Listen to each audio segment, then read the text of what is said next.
Raquel, por favor. Es lo peor que he visto en mi vida. Que hacía como que me cuidaba y se estaba follando a mi novia. No, seguro que Marta, con esa carita de mosquita muerta que tiene, es la que tuvo toda la culpa. ¿Y tú qué hacías? ¿Qué hacías? ¡Coño, vigila! ¡Vigila, tío! Pues anda que tú, con esa puta manía de casarte...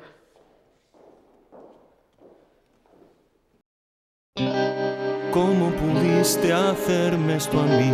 Yo que te hubiese querido hasta el fin. Sé que te arrepentirás. ¿A quién le importa lo que yo haga? ¿A quién le importa lo que yo diga? Yo soy así y así seguiré. Nunca cambiaré. Qué dolor sucio y traidor.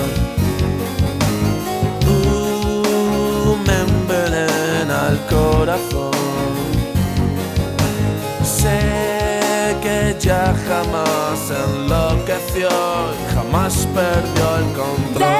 Déjame, ya no tiene sentido. Es mejor que sigas tu camino, que yo el mío seguiré. No. Por eso ahora déjame. Nunca me juró su amor. Lo creía eterno yo.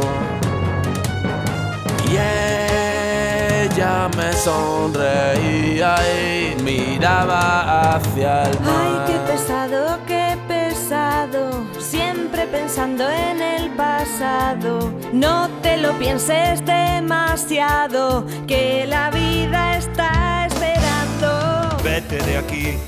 No me supiste entender. Yo solo pienso en tu piel.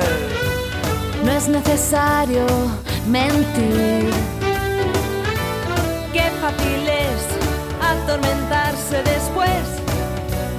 Pero sobreviviré, sé que podré, sobreviviré. ¿Dónde está nuestro error sin solución?